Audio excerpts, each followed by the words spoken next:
이제 오늘 우리에게 주신 하나님의 말씀을 함께 나누겠습니다. 오늘은 시편 113편 말씀을 함께 봅니다. 제 113편. 할렐루야. 여호와의 종들아 찬양하라. 여호와의 이름을 찬양하라. 이제부터 영원까지 여호와의 이름을 찬송할지로다. 해 돋는 데에서부터 해 지는 데에까지 여호와의 이름이 찬양을 받으시리로다. 여호와는 모든 나라보다 높으시며 그의 영광은 하늘보다 높으시도다. 여호와 우리 하나님과 같은 이가 누구리요? 높은 곳에 앉으셨으나 스스로 낮추사 천지를 살피시고 가난한 자를 먼지 더미에서 일으키시며 궁핍한 자를 거름 더미에서 들어세워 지도자들 곧 그의 백성의 지도자들과 함께 세우시며 또 임신하지 못하던 여자를 집에 살게 하사 자녀들을 즐겁게 하는 어머니가 되게 하시는도다. 할렐루야.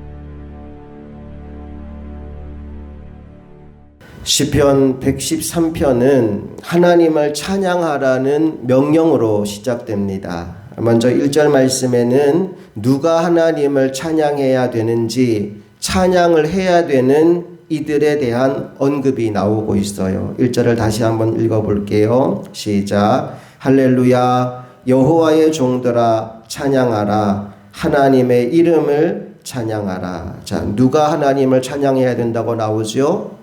여호와의 종들. 오늘 여러분들이 나는 하나님의 종입니다 라는 것을 인정한다면 주저하지 말고 하나님을 찬양하게 될 수 있기를 간절히 소망합니다. 계속해서 2절 말씀을 보면 찬양의 시간, 우리가 얼마 동안 하나님을 찬양해야 되는지가 나옵니다. 2절을 또 읽어볼게요. 시작. 이제부터 영원까지 여호와의 이름을 찬송할지로다. 언제 찬양해야 된다고요? 이제부터 영원까지. 여호와의 종들이 하나님을 찬양하는데 찬양하는 시간은 이제부터 영원까지라고 말합니다. 이제 여러분의 입술에서, 여러분의 삶에서 하나님을 향한 찬양이 멈추지 않게 될 수 있기를 간절히 바랍니다. 계속해서 3절 말씀을 보면 찬양의 장소, 어디에서 우리가 주님을 찬양해야 되는지가 나옵니다. 3절 읽어볼게요. 시작.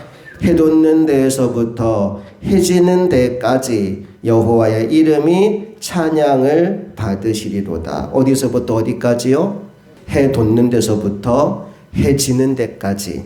다른 말로 바꾸면 어디에서나, 우리가 어디에 있든지 간에 그곳에서 하나님을 찬양해야 된다라고 말합니다. 1절, 2절, 3절을 통해서 하나님은 누가 찬양해야 되는지, 언제 찬양해야 되는지, 어디서 찬양해야 되는지를 알려주고 있는데 결론은 이거예요. 모든 만물들은 하나님을 찬양해야 됩니다. 왜? 하나님이 이 우주 만물의 주인이시기 때문에. 여호와의 종들아 여호와를 찬양하라 라고 했을 때 하나님을 주인으로 인정하는 모든 만물은 하나님을 찬양해야 되는 거죠. 언제 찬양해야 된다고요? 지금부터 영원까지 하나님이 우리의 찬양을 받는 것은 한순간도 멈출 수가 없다는 이야기입니다. 이사야 43장 21절 말씀에 이 백성은 내가 나를 위하여 지었나니 나를 찬송하게 하려 함이라. 우리 모두는 하나님을 찬송하는 존재로 지음받았다라고 이사야 선지자는 말하고 있어요. 그래서 우리가 해야 될 일이 이제부터 영원까지 하나님을 찬양하는 일입니다. 그 찬양을 어디서 한다고요? 해 돋는 데서부터 해 지는 데까지. 우리가 어디에 있든지 어떤 상황 가운데 있든지 우리는 그곳에서 하나님을 찬양해야 된다는 거예요. 그 대표적인 사례가 빌립보 감옥에 갇혔던 바울과 실라입니다. 여러분, 바울과 실라는 예수 복음 전하러 갔다가 억울하게 감옥에 갇히지요. 그런데 그 상황 속에서도 바울과 실라가 그 깊은 지하 감옥에서 하나님을 찬송합니다. 감사의 찬송을 부릅니다. 그때 그 감옥에 있던 죄수와 간수들이 다 그 찬양과 기도 소리를 듣습니다. 죄수와 간수만 듣고 있는 게 아니라 하나님도 그 기도와 찬송을 듣습니다. 그래서 하나님이 지진을 일으켜서 모든 옥문과 모든 손과 발을 묶고 있던 착고가 풀어지게 만들고 바울과 실라로 하여금 오늘도 찬송과 기도하는 사람을 통해 역사하시는 하나님의 영광을 보게 하신 겁니다. 이 하루도 여러분 어디에서 무엇을 하든지 간에 그곳에서 원망하며 불평하며 살아가는 것이 아니라 하나님의 은혜에 감사하며 하나님을 찬송하는 사람으로 살아갈 수 있기를 주님 이름으로 축복합니다. 자, 이제 4절 이하의 말씀을 보면 우리가 이렇게 하나님을 찬양해야 되는데 도대체 왜 무엇 때문에 이렇게 하나님을 찬양해야 되는지 그 이유를 우리에게 말씀해 주고 있습니다. 두 가지 이유인데요. 첫 번째 이유는 뭐냐? 하나님이 이 모든 나라, 모든 만물보다 크신 분이기 때문에 하나님을 찬양해야 된다라고 말합니다. 가장 크고 높으신 분이니 당연히 찬양을 받으실 분이다라는 이야기죠. 그런데 더 중요한 게 있어요. 그게 뭐냐? 그 크고 놀라우신 하나님이 스스로를 낮추셔서 이 천지 만물을 살피고 계시기 때문에 그분은 영광과 찬양을 받으시기에 합당하다라는 이야기를 하고 있습니다. 자, 4절부터 6절까지 말씀을 다 같이 읽어봅니다. 시작. 여호와는 모든 나라보다 높으시며 그의 영광은 하늘보다 높으시도다. 여호와 우리 하나님과 같은 이가 누구리요? 높은 곳에 앉으셨으나 스스로 낮추사 천지를 살피시고. 기가 막힌 이야기예요. 가장 높은 곳에 계신 분, 하늘보다 높으신 분, 이 땅의 모든 나라보다 높으신 분, 그것만으로도 그분은 영광과 찬양과 존귀를 받기에 합당하신데 그 높은 자리에 머물러 계시지 않고 스스로를 낮추셔서 천지 만물을 살피고 계신다는 거예요. 불꽃 같은 눈으로 이 우주 만물을 다스리고 계신다는 겁니다. 여러분, 그 보호하심, 살피심, 그 대상 속에 저와 여러분도 포함되어 있다는 거예요. 그러니 어찌 우리가 하나님을 찬양하지 않을 수가 있겠습니까? 계속해서 7절 이하의 말씀을 보면요, 하나님이 살펴보시는 이들 중에 특별히 더 마음을 쓰시는 이들이 등장하고 있습니다. 그 첫 번째 대상이 누구냐? 가난하고 궁핍한 사람들입니다. 7절 말씀 함께 읽어볼게요. 시작. 가난한 자를 먼지 더미에서 일으키시며 궁핍한 자를 거름 더미에서 들어 세워. 여러분, 세상 사람들은 가난한 사람, 궁핍한 사람들을 외면합니다. 부자들, 높은 권세 가진 사람들, 존귀한 사람들은 옆에 두고 싶어 하지만 가난하고 궁핍한 사람들은 무시하고 외면하고 지나칠 때가 너무나 많습니다. 그런데 하나님의 시선은 다르다는 거예요. 하나님의 시선은 오히려 존귀한 자, 부유한 자보다는 가난하고 궁핍한 자를 향해 있다는 겁니다. 오늘 저와 여러분도 하나님의 시선으로 이 땅을 살아갈 수 있게 되기를 소망합니다. 내가 도움받을 만한 사람이 아니라 나의 도움이 필요한 사람을 우리가 발견하게 될 수 있기를, 그리고 그에게 내 안에 있는 하나님의 사랑을 전하여 주며 살아갈 수 있게 되기를 주님 이름으로 축복합니다. 주님의 시선이 머무는 곳에 저와 여러분의 시선도 머물 수 있게 되기를 간절히 바랍니다. 주님은 가난한 자, 궁핍한 자를 그 먼지더미, 그 거름더미에서 일으켜 세워주시는 분이다 라고 말씀하고 있어요. 두 번째 8절 말씀 함께 읽습니다. 시작. 지도자들 곧 그의 백성의 지도자들과 함께 세우시며. 주님의 두 번째 관심의 대상이 뭐냐? 이 땅의 지도자들이다 라고 말합니다. 여러분, 지도자가 얼마나 중요한지 몰라요. 나라도 대통령 혹은 왕, 그 나라를 이끌어가는 지도자가 잘 세워지면 그 나라가 평안하겠지만 지도자 하나 잘못 세워지면 그 나라가 엉망이 됩니다. 어느 조직이든 어느 단체든 간에 지도자가 잘 세워지면 그 조직이 평안하지만 지도자가 자기 욕심을 채우고 자기만을 위해서 뭔가를 하려고 움직일 때에는 그 나라 전체가 망하게 될 수밖에 없는 거예요. 오늘 이 나라의 지도자를 위해서 우리가 함께 기도할 수 있게 되기를 원합니다.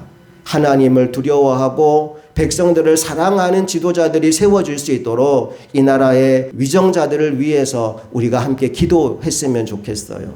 그런가 하면 사실 저와 여러분도 어디에 가서는 지도자의 역할을 감당할 때가 분명히 있습니다.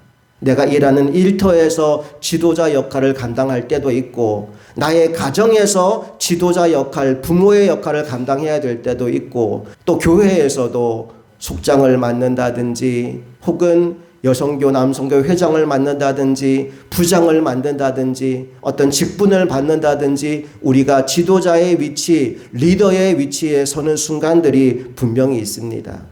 여러분, 지도자에게는 하나님의 은혜가 필요합니다. 하나님의 지혜가 필요합니다.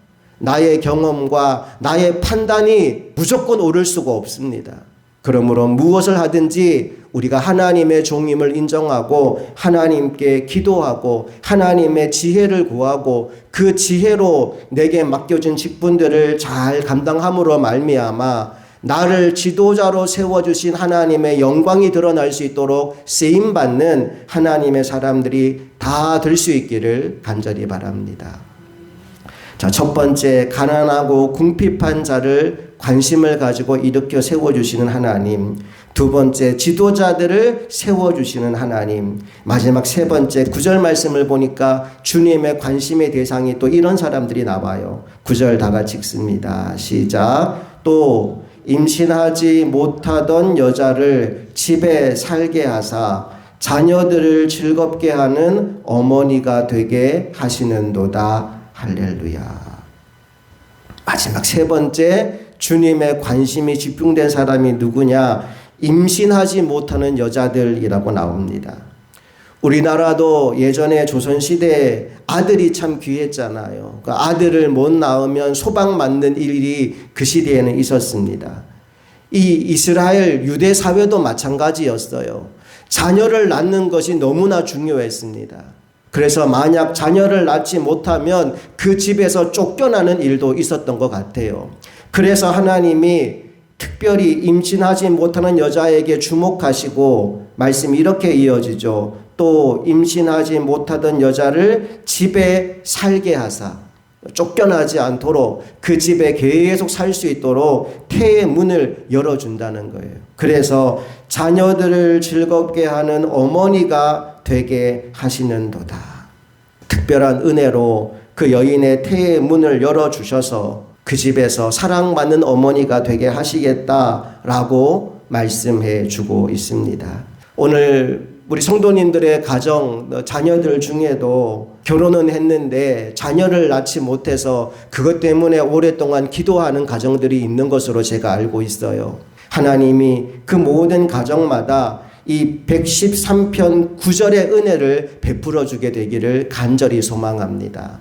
여러분, 생각나는 가정들이 있으면 이 9절 말씀을 붙잡고 기도했으면 좋겠어요. 하나님은 약속하신 것은 반드시 지키시는 분이십니다. 우리가 하나님의 말씀을 붙잡고 기도하면 하나님은 그 기도에 역사하지 않을 수가 없어요. 신실하신 하나님이시기 때문에. 다시 한번 9절 말씀 읽어봅니다. 시작. 또 임신하지 못하던 여자를 집에 살게 하사 자녀들을 즐겁게 하는 어머니가 되게 하시는도다. 할렐루야. 자녀가 없는 모든 가정에 이 은혜와 복이 임하게 되기를 간절히 바랍니다. 여러분, 그런가 하면 우리가 이 땅에서 출산해야 될 자녀가 단순히 육신의 자녀만은 아닙니다. 영적인 자녀의 출산도 반드시 이루어져야 합니다. 자녀를 낳기 위해서 10달 동안 아이를 뱃속에 넣고 진통하는 시간이 있습니다. 그 시간을 이겨내고 견뎌내어서 자녀 출산의 기쁨을 누리게 되는 겁니다. 오늘 우리들에게도 영적인 자녀를 출산하기 위한 고통의 시간이 필요합니다. 여러분, 전도에 보면 그냥 한마디로 예수 믿으세요 한다고 예수 믿을 사람 없습니다. 처음에는 반대도 하고 핍박도 하고 비난도 하고 욕설을 퍼부는 사람들도 있습니다.